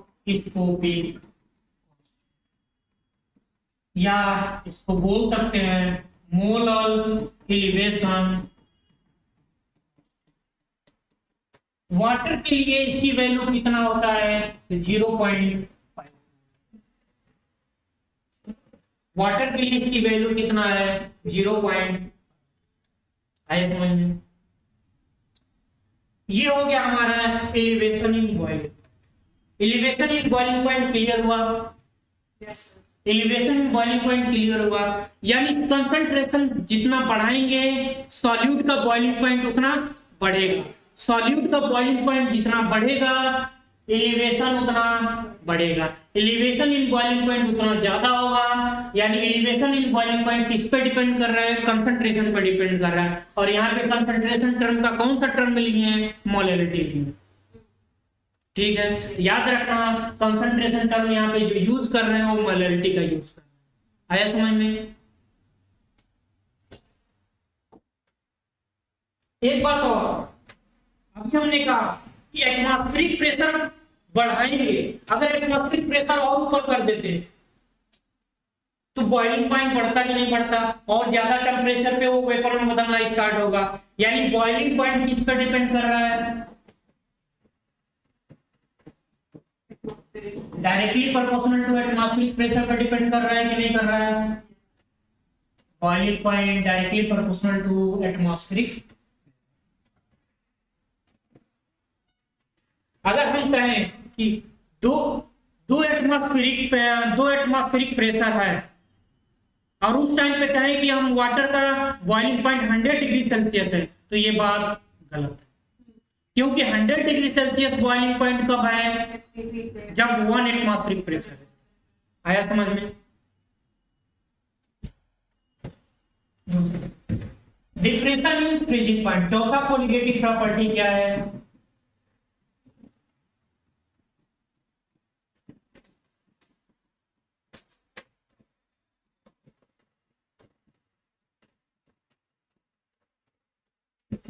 डिप्रेशन इन फ्रीजिंग पॉइंट, चौथा कोलिगेटिव प्रॉपर्टी है depression in freezing point. Depression in freezing point क्या है? इसको भी ग्राफ से ही समझ लेते हैं। फ्रीजिंग पॉइंट पहले समझ लो, फ्रीजिंग पॉइंट क्या?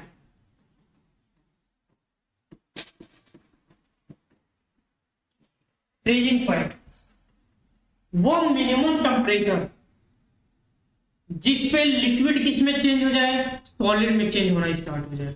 वो मिनिमम टेम्परेचर जिसमें लिक्विड क्या हो? सॉलिड में चेंज होना स्टार्ट हो, वो क्या है? Freezing point. आया समझ में?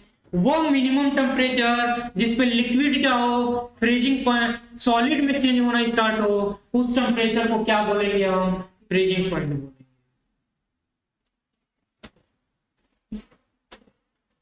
ग्राफ से समझो, ये टेम्परेचर, ये वेपर प्रेशर, ये हमारा क्या था? सॉल्वेंट था। ये हमारा सॉल्वेंट था और यहाँ पे हमने क्या बनाया था? सॉल्वेंट। और ये हमारा क्या है? सॉलिड। इसको अप्रोच करना है। सॉल्वेंट यहाँ पे आके अप्रोच कर लिया, इस टाइम पे, जिस टाइम पे अप्रोच किया उस टाइम पे टेम्परेचर क्या है? T0 है। ये क्या है? सॉल्वेंट। और ये क्या है? टेम्परेचर कम कर रहे हैं। टेम्परेचर कम करना है तो ये सॉल्वेंट पीछे की तरफ आएगा, मतलब सॉलिड में कन्वर्ट होना स्टार्ट होगा। जिस पॉइंट पे ये सॉलिड को अप्रोच करेगा उस टेम्परेचर को बोलेंगे T0, यानी सॉल्वेंट का ये क्या है? फ्रीजिंग पॉइंट है।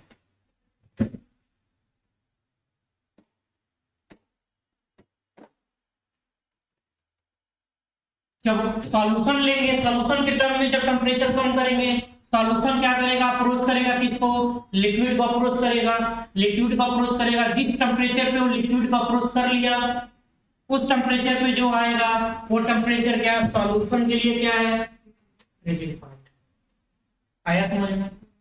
यानी हम क्या देख रहे हैं, सॉल्वेंट का फ्रीजिंग पॉइंट ज्यादा है सॉल्यूशन के फ्रीजिंग पॉइंट की तुलना में। यानी जब प्योर है, सॉल्वेंट प्योर है, उसमें सॉल्यूट नहीं मिलाया गया तो उसका फ्रीजिंग पॉइंट ज्यादा है। जब उसमें सॉल्यूट मिला दिया गया तो क्या बन गया, सॉल्यूशन बन गया, तो फ्रीजिंग पॉइंट क्या हो गया, घट गया। यानी सॉल्यूट जैसे जैसे और ज्यादा मिलाएंगे तो फ्रीजिंग पॉइंट और कम हो जाएगा। यानी कंसंट्रेशन बढ़ा रहे हैं सॉल्यूट का तो फ्रीजिंग पॉइंट क्या हो रहा है, घट रहा है। फ्रीजिंग पॉइंट घट रहा है ना। और क्या ज्यादा चेंज देखते हैं तो चेंज कैसे निकालेंगे, delta T F T not minus change बड़ी वैल्यू माइनस चेंज हो गया। यानी जैसे जैसे कंसंट्रेशन बढ़ाया सॉल्यूशन का क्या हुआ, फ्रीजिंग पॉइंट डिक्रीज हुआ। यानी ये क्या किया, डिक्रीज किया। जब ये डिक्रीज करेगा तो ये क्या होगा, इंक्रीज करेगा। यानी सॉल्यूशन का फ्रीजिंग पॉइंट कम होगा तो डिप्रेशन इन फ्रीजिंग पॉइंट क्या होगा, यानी कंसंट्रेशन बढ़ाने पे डिप्रेशन इन फ्रीजिंग पॉइंट बढ़ रहा है कि नहीं बढ़ रहा है। यानी depression in freezing point directly depend कर रहा है किस पे, कंसंट्रेशन पे। और यहाँ पे कंसंट्रेशन टर्म कौन सा ले रहे हैं, मोलरिटी। जब इस कंसंट्रेशन टर्म को, इस प्रोपोर्शनलिटी को हटाते हैं तो एक कांस्टेंट आता है Kf into n। और इस Kf को क्या बोलते हैं हम, क्रायोस्कोपिक कांस्टेंट। क्या बोलते हैं, क्रायोस्कोपिक कांस्टेंट। क्या बोलते हैं, क्रायोस्कोपिक कांस्टेंट। क्रायोस्कोपिक कांस्टेंट के बाद इसको ये भी बोल सकते हैं मोलर डिप्रेशन कांस्टेंट। क्या बोल सकते हैं, मोलर डिप्रेशन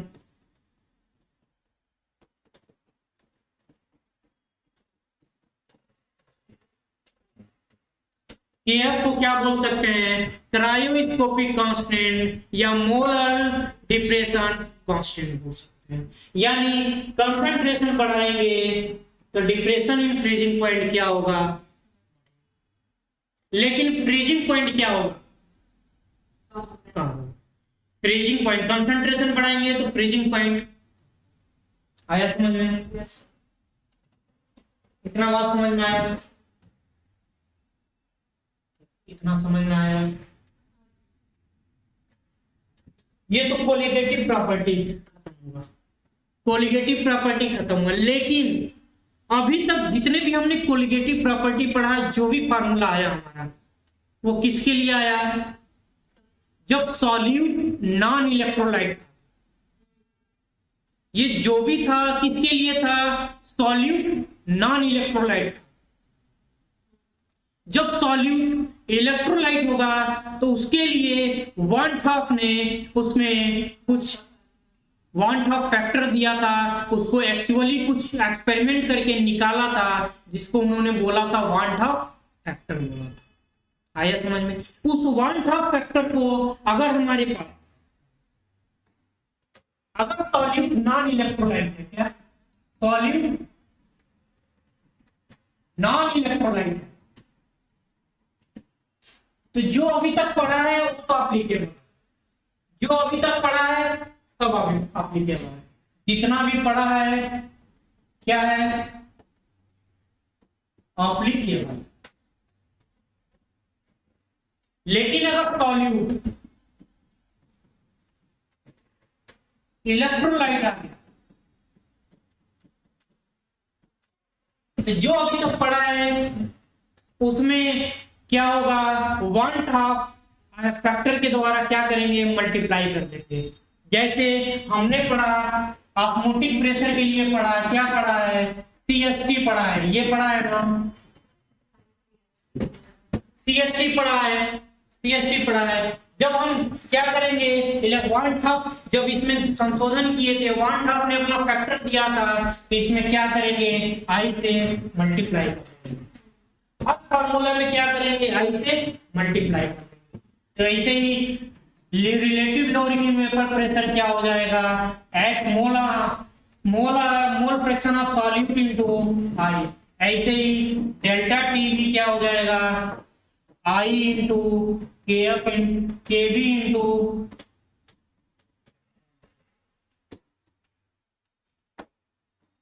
ऐसे ही डेल्टा टी एफ क्या हो जाएगा, आई इंटू टी एफ इंटू,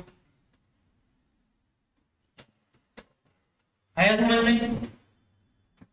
अब ये आई क्या है,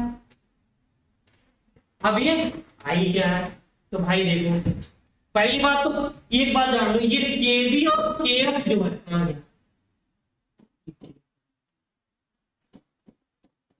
के बी और के एफ जो है वो क्या है, नेचर ऑफ लिक्विड पे डिपेंड करेगा, नेचर ऑफ सॉल्वेंट पे डिपेंड करेगा। आया समझ में। के बी और के एफ केवल किस पे डिपेंड करेगा, नेचर ऑफ लिक्विड पे, ये बात है, और किस पे ही डिपेंड नहीं करता। लेकिन टेम्परेचर पे तो सारे कांस्टेंट डिपेंड करते हैं, तो ये बात याद है, इसको इंक्लूड ना करना। टेम्परेचर पे तो सारे कांस्टेंट डिपेंड करते हैं, जितने भी कांस्टेंट है सब टेम्परेचर पे, ठीक है। केबी और केएफ किस पर डिपेंड करता है, नेचर ऑफ लिक्विड पे। कंसंट्रेशन बढ़ाएं या घटाएं, केबी और केएफ पे कोई इफेक्ट नहीं पड़ता। आया समझ में। अब देखो ये आई क्या है, आई वांट हाफ फैक्टर क्या है, आई क्या है, van't Hoff what of factor I क्या होता है, तो अभी मैंने बताया I equal to colligative property of actual upon colligative property of calculated, जो अभी हमने कैलकुलेट करके निकाला। ये I equal to colligative property of actual upon colligative property of calculated, जो अभी कैलकुलेट करके पीछे जितना भी हमने निकाला है, समझ में। और क्या नंबर आई, और क्या हो सकता है, नंबर ऑफ आफ्टर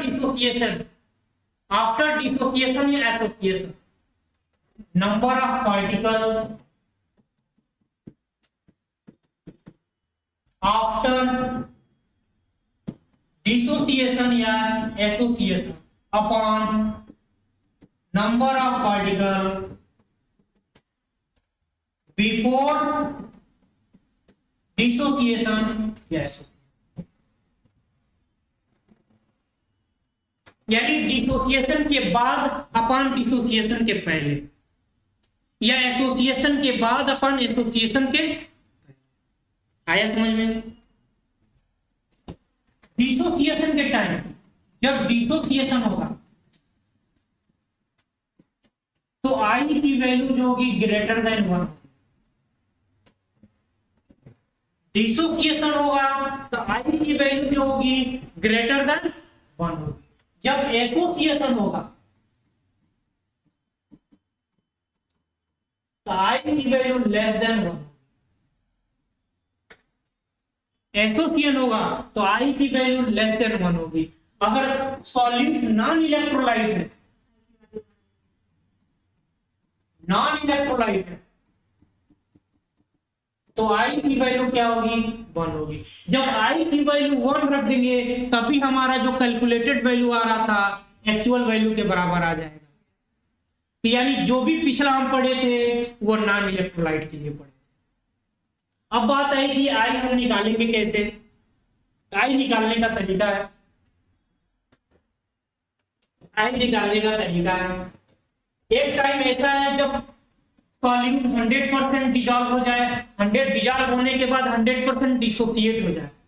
सॉल्यूट क्या हो, डिजॉल्व होने के बाद 100% डिसोसिएट हो जाए या एसोसिएट हो जाए।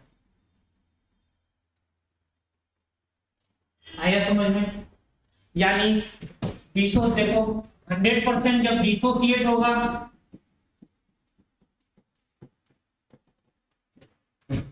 100% डिसोसिएट होगा। मान लो ये AN, ये एक मॉलिक्यूल है, एन एक मॉलिक्यूल है, जब 100% डिसोसिएशन होगा तो ये पूरा का पूरा टूट जाएगा, तो N equal to N into A हो गया, यानी कि पूरा का पूरा ये टूट गया, यानी आई इक्वल टू क्या हो गया, एन के बराबर। आई इक्वल टू क्या हो गया, एन के बराबर। यहां पे आई के बराबर क्या हो गया, एन के बराबर। एक टाइम एसोसिएशन, जब 100% क्या हो, एसोसिएशन होगा, उस टाइम पे मान लो एन ए मिलके क्या बना लिया, ए एन बना लिया। जब एन ए मिलके ए एन बना लिया, इस टाइम पे आई की वैल्यू क्या हो जाएगी, 1/n। ये दोनों कब होगा, जब 100% हो। क्या होगा, कब होगा, जब 100%।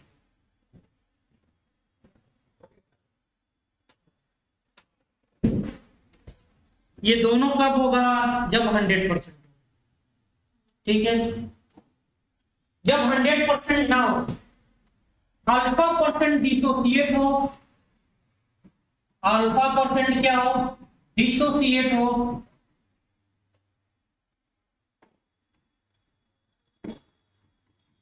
अल्फा परसेंट डिसोसिएट हो और अल्फा परसेंट क्या हो, एसोसिएट हो। तब क्या है, यानी ए एन है, ये टूटेगा तो एन ए, लेकिन ये पूरा का पूरा नहीं टूट रहा है, अल्फा परसेंट टूट रहा है। तब कैसे निकालेंगे, तो फार्मूला याद रखो, alpha equal to 1 minus I upon N minus 2। Alpha equal to 1 minus I, ये आई है, अपान एन माइनस 1। जब अल्फा परसेंट एसोसिएट होगा तो एन ए मिलके क्या बना, ए एन बना, लेकिन 100 का 100% एसोसिएट नहीं हो रहा है, कुछ एसोसिएट हो रहा है। इस टाइम का फार्मूला क्या होगा, alpha equal to I minus 1 upon 1 minus 1 अपान।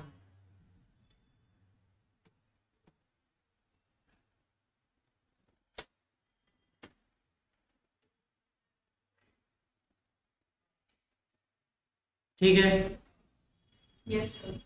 ये हमारा क्या हो गया, हमारा 1/2 फैक्टर हो गया। एक चीज बचा है, एबनॉर्मल मास। एबनॉर्मल मास देख लो, वो भी खत्म करते हैं, कल क्वेश्चन लगाएंगे।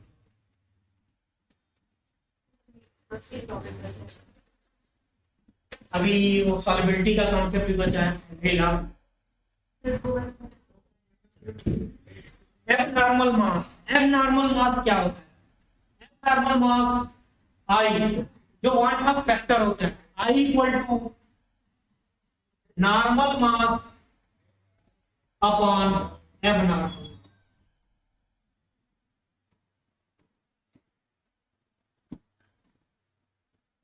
आई equal to normal mass upon abnormal.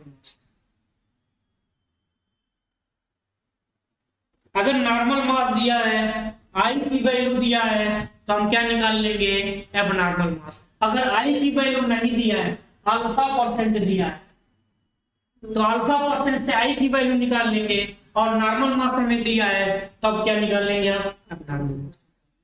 आया समझ में? इसका एक क्वेश्चन बता दीजिए। इसका क्वेश्चन है, क्वेश्चन लगवाएंगे मिलेगा।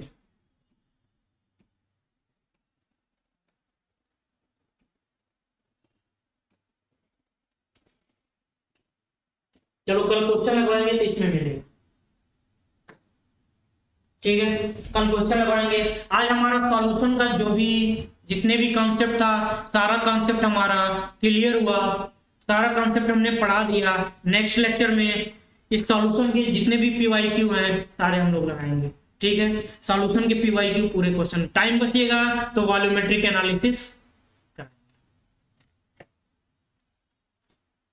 सर मैंने सर ने सुबह पीडीएफ दिया, तो अगर मैं उससे मुझसे क्वेश्चन लगा लूँ और आप वॉल्यूमेट्रिक एनालिसिस करा देंगे, हो सकता है हाँ। तो मेरा टाइम सेव हो जाएगा। हाँ, तो गूगल लगा लो, कोई दिक्कत, लेकिन अभी तो करा नहीं। तो क्योंकि फिर जब जो पार्ट मुझे आता है वो कहीं ना फिर तो मैं क्वेश्चन प्रैक्टिस भी यूज कर सकती हूँ थ्योरी पढ़ने के बजाय ना।